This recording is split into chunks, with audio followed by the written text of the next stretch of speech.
అస్సలాముఅలైకుం welcome to my channel. ఎలా ఉన్నారు? బాగున్నారా? నేనైతే చాలా బాగున్నానండి. మీరందరూ బాగున్నారని మనస్ఫూర్తిగా కోరుకుంటున్నాను. మటన్ బిర్యానీ చేస్తున్నానండి. ఇంకా సండే రోజు మా నాన్న తీసుకొస్తారు కదా, ఇంకా మా ఆయన కూడా వండమన్నారు. ఇంకా ఆ రోజు మా ఆయనకు కూడా పని లేదు, ఊరెళ్ళి ఇంకా మధ్యాహ్నం కల్లా వచ్చేసారు. ఇంకా మూడింటికల్లా వచ్చేసారు. ఇంకా బిర్యానీ చేయమంటే ఇంకా మటన్తో బిర్యానీ చేసేసాను. ఆయిల్ హీట్ అయిన తర్వాత ఆయిల్ వేసుకున్నాను. ఆయిల్ హీట్ అయిన తర్వాత ఇంకా లవంగా, చెక్క, యాలక్కాయలు, షాజీరా, మా పిల్లోడికి కూడా ఇంకా బాక్స్ కట్టాలండి, లేట్ అవుతుంది. ఇంకా తొందరగా ఇంకా వండాలని ఇంకా తొందరగా చేస్తున్నాను. ఇంకా మా పిల్లలతో అసలు ఇంకా వాళ్ళు స్కూల్ నుంచి వచ్చేసరికి ఇంకా వాళ్ళు కొట్టుకుంటారు ఏదో ఒకటి. అసలు మా బాబు అయితే ఇంకా చాలా విసిగిస్తూ ఉంటాడండి. కొట్టుకుంటారు, ఇద్దరు ఒక చోట ఉంటే కొట్టుకుంటారు. నాకైతే విసుగొచ్చింది. ఉపాసాలు ఉన్నాం కదా, ఉపాసాలు లేకపోయినా కూడా చాలా విసిగిస్తారు. పిల్లలతో అసలు పడలేమండి. అమ్మో, ఇంకా పెద్దోళ్ళు కనుక ఉంటే తీసుకెళ్తుంటే వాళ్ళని కొంచెం మనం ప్రశాంతంగా పని చేసుకోవచ్చు. వాళ్ళు స్కూల్కి వెళ్ళిపోతారు కదా, కొద్దిగైనా కొంచెం ప్రశాంతంగా ఉండిద్దండి. నాకైతే ఇంట్లో ఉండి కొట్టుకుంటారు, వాళ్ళతో కేకలు వేసి ఇంటి పని చేసి నాకు అమ్మో నీరసం కూడా వచ్చేసిద్ది. ఇంకా మా అమ్మోళ్ళు ఏం వస్తారు తెనాల నుంచి, మా అమ్మ అయితే మా ఆయన ఊరు వెళ్తారు కదా, ఇంకా మా అమ్మ ఏం వచ్చింది మా నాన్నకి వండి పెట్టాలి. డ్యూటీలకు వెళ్తారు కదా, ఇంకా రాదు మా అమ్మ. వాళ్ళకి వండి పెట్టాలని మా నాన్నకి ఇంకా రాదు, అంత ఇష్టం ఉండదు పిల్లల దగ్గర రావడం. ఇంకా నేను కూడా పిలవనండి రాదని. ఇంకా వాళ్ళు మా నాన్న డ్యూటీలకు వెళ్తారు కదా, నైట్ డ్యూటీలకి. ఇంకా లారీ డ్రైవర్ అండి. ఇంకా వాళ్ళకి వండి పెట్టాలి కదా, మా నాన్నకైతే రాదు వండుకోవడానికి. ఇంకా అందుకని మా అమ్మ ఉండదు నా దగ్గర మా ఆయన ఊరు వెళ్ళేటప్పుడు. ఇంకా మా అమ్మ కూడా రాదులే, పిలిస్తే ఏం పిలుస్తామని నేను కూడా చెప్పానండి. ఎవరున్నారు పిల్లల్ని చూసుకోవడం, వాళ్ళని కొద్దిగా బయటికి తీసుకెళ్ళడం, వాళ్ళు చూసుకుంటే పెద్దవాళ్ళు ఏదో ఒకటి నా పని అయింది. అలాగే చిన్నప్పటి నుంచి నేను ఒక్కదాన్నే చూసుకున్నాను. మా ఆయన కూడా ఇంట్లో ఉండేవారు కాదు, అటు ఇటు బయటకు వెళ్ళాల్సి వచ్చింది మా ఆయనకి. నేను అసలు ఎలా వేగానోనండి పిల్లలతో, నాకే తెలుసు. మా అత్తోళ్ళకైతే ఇంకా వాళ్ళ పని వాళ్ళకు ఉండేది, టీచర్ కదా, వాళ్ళ పనులు వాళ్ళకు ఉంటాయి. వాళ్ళు కూడా ఇంకేం తీసుకెళ్తారు, ఎవ్వరు లేరండి అసలు చూసుకోవడానికి. నేను ఒక్కదాన్ని అలాగే పిల్లల్ని చూసుకొని అలాగే గడిపేశాను.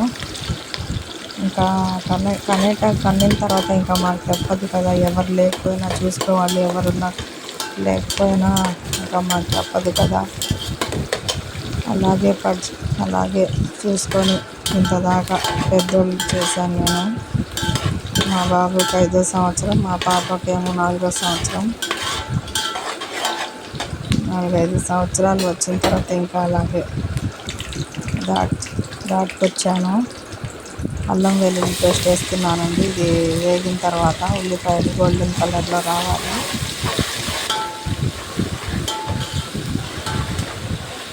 అసలు నిద్ర కూడా ఉండదండి పిల్లలతో, అసలు కొద్దిగా నిద్ర ఉండదు. ఏదో ఒకటి పని వస్తూనే ఉండిద్ది. మా పాప ఇంకా 4వ సంవత్సరం వచ్చింది, పాలు తాగితే ఉంది రాత్రిపూట. ఆ డబ్బాలు కడుక్కొని మళ్ళీ వాటర్ వేసుకొని స్టవ్ మీద పెట్టుకొని ఉడికించుకొని డబ్బాలు. శుక్రవారం కదా, ఇంకా ఇల్లు మొత్తం తుడుచుకొని ఇంకా బట్టలు ఉడుక్కొని అంటులు కడుక్కొని అసలు ఎంత పని ఉండిద్దండి. మామూలుగా ఉండదు, ఏదో ఒకటి పని వస్తూనే ఉండిద్ది. కాసేపు నిద్రపోదాం అనుకుంటూ ఇవాళతో పొద్దున్నే కూడా నేను సహరీకి లెగిసి ఇంకా తహజ్జుద్ చదువుకొని అన్నం తిని ఇంకా పడుకున్నానండి. కళ్ళు అసలు మూతపడిపోతున్నాయి. అసలు ఎంత నిద్ర వస్తుందో. పచ్చిమిరపకాయలు వేసాను చూశారు కదా, నిద్ర వచ్చి ఇంకా అన్నం తినేసి ఇంకా నేను పడుకున్నానండి. అసలు లేకపోతే మళ్ళీ మధ్యాహ్నంకి ఇంకా నేను ఫజర్ నమాజ్ కూడా ఇంకా ఆ నమాజ్, ఈ జుహర్ మొత్తం నమాజ్ చేసేసుకున్నాను. చదువుకొని ఇంకా కొద్దిగా టీవీ చూసుకుంటాను, సీరియల్స్ చూసుకుంటానండి. టమాటాలు వేసేస్తున్నాను చూసారు కదా. ఇంకా మళ్ళీ సాయంత్రం ఇంకా పిల్లలకు వండి పెట్టి మళ్ళీ ఏదో ఒకటి వండుకొని మళ్ళీ అలా టైం వెళ్ళిపోతూనే ఉంటుందండి పిల్లలతో. పిల్లలు ఎప్పుడు పెద్దోళ్ళు అవుతారా ఇంకా అదే అండి, సతాయిస్తూ ఉంటారు కదా. అలా సతాయించకుండా హ్యాపీగా తింటూ మమ్మల్ని సతాయించకుండా అలా ఎప్పుడు వాళ్ళు అన్నం వేస్తే వాళ్ళు తినేటట్టు, వాళ్ళంత పెద్దోళ్ళు అయితే వాళ్ళ పని వాళ్ళు చేసుకుంటే మనకు ప్రశాంతంగా ఉండిద్ది. ఇలా గొడవలు పడకుండా ఇలా ఉంటే బాగుండిద్ది అనిపించింది. ఎప్పుడెప్పుడు పెద్దోళ్ళు అవుతారా అనిపించిందండి నాకైతే.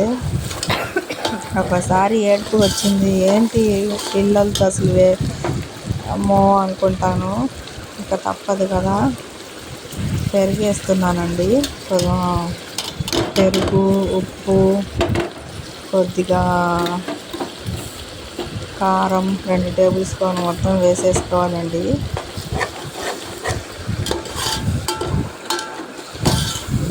ఈ బియ్యం కొంచెం మసరా బియ్యం తీసుకొచ్చుకున్నామండి. మసరైన బాగుండిద్దంట, అది తింటేనే హెల్తీ అంటండి. ఇంకా మళ్ళీ పుదీనా కొత్తిమీర వేసేస్తున్నాను చూసారు కదా. మా నాన్న వాళ్ళు అయితే సన్నంగా తింటారండి, మసరా తినరు వాళ్ళు. మా నాన్న చూసి అన్నం ఇంతలా ఉందేంటి మేము తినేమంటారు మా నాన్న అయితే. నాకు ఇలా అలవాటు అయిపోయింది. వాళ్ళకేమో దీన్ని సన్నంగా తింటారు.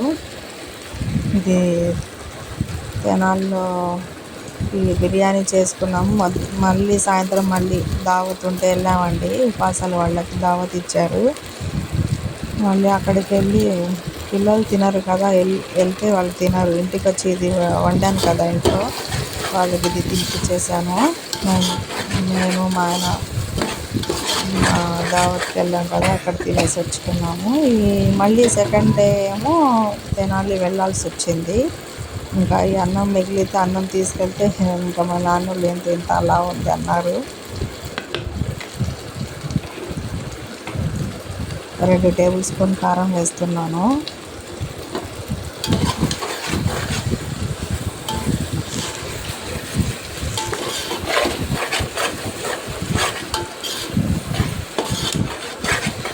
ఇలా కలుపుకోవాలండి. మటన్ ఉడికించుకున్నాను చూసారు కదా, ఉడికించుకున్న మటన్ దీంట్లో వేసేస్తున్నాను.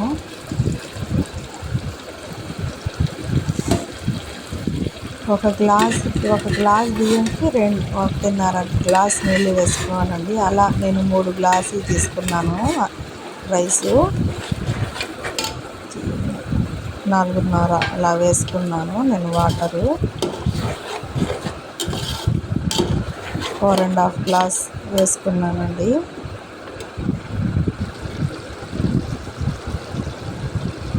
ఉడుకుతుంది చూసారు కదా.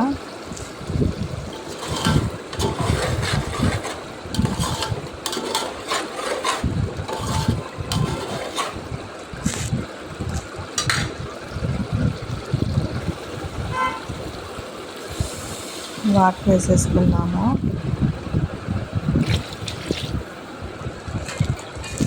ఓకేనండి. ఇప్పుడు పొంగొచ్చిన తర్వాత బియ్యం కూడా వేసేస్తాను.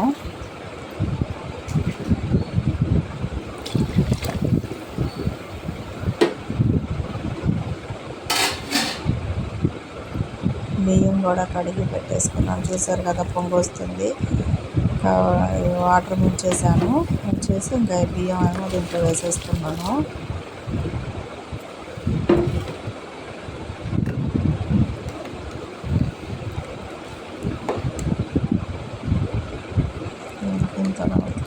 ఈ రెసిపీ కనుక మీకు నచ్చినట్లయితే లైక్ చేయండి, షేర్ చేయండి, సబ్స్క్రైబ్ చేయండి.